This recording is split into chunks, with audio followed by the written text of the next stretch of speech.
मेरी साबका बीवी से शादी क्यों की, इसी रंजिश पर शरीफ को बेदर्दी के साथ कत्ल कर दिया जाता है। SHO, DSP, SP इन्वेस्टिगेशन सबके पास मैं गया हूँ, लेकिन मेरी किसी ने सुनाई नहीं की। यहाँ तक कि मैं बंदों ने जो इसने बीवी की है उसका पहला खामद था, उससे इसने इन्होंने तलाक ली थी।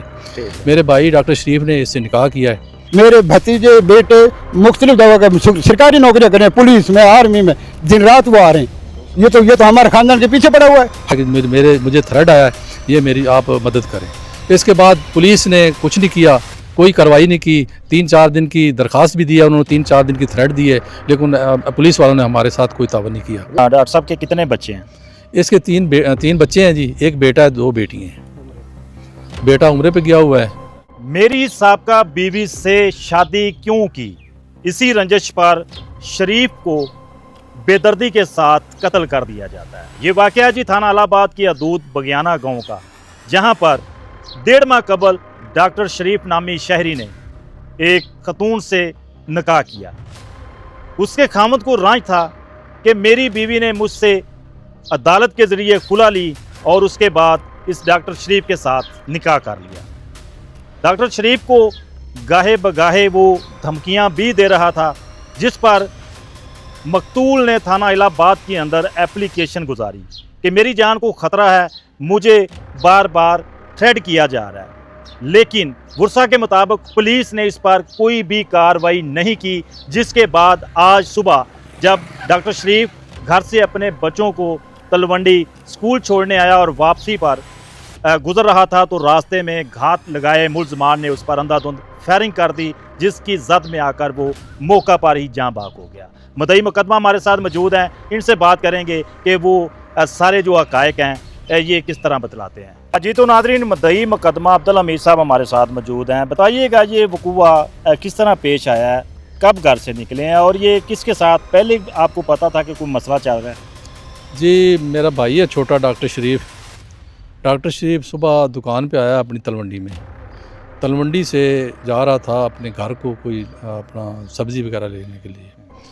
तो ये जा रहा था, रास्ते में जो ये जिन्होंने ये इसको मारा है, इन बंदों ने जो इसने बीवी की है उसका पहला खामद था, उससे इसने इन्होंने तलाक ली थी। मेरे भाई डॉक्टर शरीफ ने इससे निकाह किया है। निकाह करने के बाद एक तकरीबन माह हुआ है, तो इसने थ्रेड किया है 5 तारीख को। 5 तारीख को इसने कहा है कि मैं 3-4 दिन में आपको मिलूँगा और तुम याद रखना। इसने आगे से पूछा है भी तुम कौन बोल रहे हो, क्यों बोल रहे हो, कोई बात है तो मेरे से बैठ के करो, मुझे बुला लो, लेकिन उसने मोबाइल बंद कर दिया है। उसके बाद डॉक्टर शरीफ आया है खुद इलाहाबाद, इन्होंने डाटा निकलवाया तो वही जो इसकी बीवी का पहला खामद था उसी का नाम आया, उसी की सिम और उसी के नाम पे थी। तो इसने डाटा निकलवाने के बाद एप्लीकेशन लिखवाई है। एप्लीकेशन लिखवाने के बाद इस इलाहाबाद थाने में आया है। इसने कहा कि मुझे थ्रेड आया है, ये मेरी आप मदद करें। इसके बाद पुलिस ने कुछ नहीं किया, कोई कार्रवाई नहीं की। 3-4 दिन की दरख्वास्त भी दी है उन्होंने, 3-4 दिन की थ्रेड दी है, लेकिन पुलिस वालों ने हमारे साथ कोई तावन नहीं किया। उस एप्लीकेशन पे बुलाना होता है दोनों पार्टियों को जी, तो बुलाया नहीं गया? जी हमें किसी ने बुलाया। अच्छा। बिल्कुल कोई बुला नहीं। चौथे दिन जब हमने ये 5 तारीख को एप्लीकेशन दी है। कितने लोग थे जिन्होंने फायरिंग की है? ये तकरीबन 2 मोटरसाइकिल पे थे, जो हमें मालूमात मिली है। 2 मोटरसाइकिल पे थे और उन्होंने इसकी मोटरसाइकिल को रोका है और इन्होंने जो है ना फायर कर दिए हैं। आधा दूध फायर किए, उसको लग गए, वो गिर गया है। फिर जो है ना उसको जो है ना गिरे पड़े को फिर उसको मारते रहे। एक गाड़ी वाइट रंग की थी, बताने वाले बताते हैं कि वाइट रंग की गाड़ी भी थी और 2 मोटरसाइकिल थे। यानी कि ज़्यादा लोग थे जिन्होंने फायरिंग की है? जी ज़्यादा बंदे थे, वो तो अकेला था। तो क्या समझते हैं यहाँ पर जो पंजाब पुलिस थी, इनका क्या किरदार समझते हैं? उस एप्लीकेशन पे बुलाना चाहिए था? पंजाब पुलिस को जो इसका नोटिस लेना चाहिए था, और जब जिस तरह एप्लीकेशन दी थी उसके मुताबिक इसको जो है ना तहफ़्फ़ुज़ देना चाहिए था। पंजाब पुलिस बिल्कुल ही जो है ना लाताल्लुक़ रही है। जब वक़ूअ हो गया दोबारा हम इनके पास आ गए। ठीक है। तो ये अपना डॉक्टर साहब के कितने बच्चे हैं? इसके 3 बच्चे हैं जी, एक बेटा है, 2 बेटी हैं। बेटा उम्रे पे गया हुआ है, 6 तारीख को गया है और आज ये 9 तारीख का वाक़या हो गया है।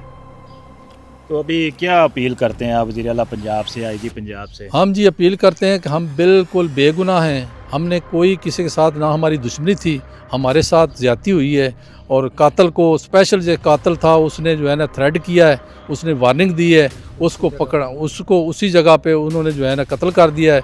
और हमें सपोर्ट दी जाए, कातल को गिरफ़्तार किया जाए और कातल को जो है ना उसके मुताबिक सज़ा दी जाए। मकतूल ने जिस खतून के साथ दूसरी शादी की थी 1.5 माह कबल, उसके वालिद मेरे साथ यहाँ पे मौजूद हैं, शाहबुद्दीन साहब। इनसे बात करते हैं। बताइएगा क्या रंज था उस बंदे को, उसका करैक्टर किस तरह का था पहले? जनाब वाला उसका मैं तकरीबन 5 साल 5.5 साल हो गए बच्चे को शादी किए हुए। 3 उसकी बेटियां हैं। उसको ना वो कमा कर ला के देता था, वो नशा भी बेचता था, चोरियां भी करता था, डकैतियां भी करता था। आखिर में आकर उसने मेरे साथ भी यही काम किया, मुझ पर भी गोलियां चलाई। और मेरे पास पूरा रिकॉर्ड मौजूद है कोट राधा किशन थाने का। उसका सारी मिसल, उसकी सारी चीज़ें मेरे पास सबूत मौजूद। 6 दफ़ा मैं DPO ईसा खान के साथ पास गया हूँ, SHO, DSP, SP इन्वेस्टिगेशन सबके पास मैं गया हूँ, लेकिन मेरी किसी ने सुना ही नहीं की। यहाँ तक कि मैं RPO अतर इस्माइल साहब मैं हाज़िर हुआ हूँ शेखम थाने में, उन्होंने डायरेक्ट आर्डर दिए, फिर भी हमारी डिस्ट्रिक्ट पुलिस ने कुछ नहीं किया। और वो आज तक मुझे भी यही धमकी दे कि मैं तुझे भी नहीं छोड़ूंगा, मारूंगा मैं तुझे भी। पहले ये चल रहा था। अब खुला के बाद मैंने अपनी बेटी की शादी डॉक्टर शरीफ के साथ की, जो नेक इंसान था, हज भी किया हुआ है, उम्रा भी किया हुआ है। और उस खबीस इंसान ने इतना भी नहीं सोचा कि भाई 3 बेटियाँ अभी मेरे पास मौजूद है उसकी। इसके खिलाफ उसने थाना इसमें अदालत में चूनिया में दरख्वास्त दी हुई है कि मेरी बेटियाँ शरीफ के पास, हालांकि बेटियाँ मेरे पास, मैं नाना हूँ उनका, मेरे पास मौजूद है। अभी मैं कह रहा हूँ मेरे पास आओ, अगर आपका मामला है तो मेरे पास आओ, अपनी बेटियाँ मुझसे लो, अदालत के ज़रिए लो, देती तो ले जाओ अपनी बेटियाँ। और ये हालत हुई है कि आज नौबत यहाँ तक पहुँच गई। मैं पहले भी यही कहता हूँ, SHO थाना कोट राधा किशन, DPO साहब जनाब अली मोहम्मद सख्त थ्रेड है इस बंदे से, ये कोई नुकसान कर देगा। मेरे भतीजे बेटे मुख्तलिफ जगह का सरकारी नौकरियाँ करें, पुलिस में, आर्मी में, दिन रात वो आ रहे हैं। ये तो हमारे ख़ानदान के पीछे पड़ा हुआ है, हर एक बंदे को धमकियाँ देता है, मारने की, जान से मारने की। तो जनाब से गुजारिश है, मलिक अहमद खान स्पीकर पंजाब असम्बली, हमारा मतलब MPA, हमारी वोटों से वो जाकर स्पीकर बना है। और आज तक हम 2 दफ़ा उसके पास भी गए, लेकिन ये बंदा गिरफ्तार नहीं हुआ अभी तक। तो मेरी गुजारिश है अहमद खान साहब से भी, DPO साहब से भी, IG पंजाब से भी, वज़ीर आला पंजाब से भी, फिलफौर इसको गिरफ्तार किया जाए और इसको उसी वक्त यहीं पे इसको उल्टा टाँका जाए, सज़ा दी जाए इसको सख्त। ये मेरी अपील है जनाब। जी तो नाज़रीन, आपने इनकी बात सुनी, इन्होंने टोटल वकूआ बताया है, किस तरह वो इनको थ्रेट करता रहा है। बार बार ये पुलिस के पास आते रहे हैं, सियासी जो हमारे करता धरता हैं उनके पास ये जाते रहे हैं, RPO शेखुपुरा अतर इस्माइल के पास भी ये कई बार गए हैं, लेकिन इनके मुताबिक इनको इंसाफ नहीं मिला। अगर इनके मुताबिक अगर एप्लीकेशन जो हमने गुजारी थी थाना इलाहाबाद में, उस पर उसको बुलाया जाता, हमें सुना जाता और उसके खिलाफ कार्रवाई की जाती, तो आज हमारा जो भाई है डॉक्टर शरीफ वो ज़िंदा होता।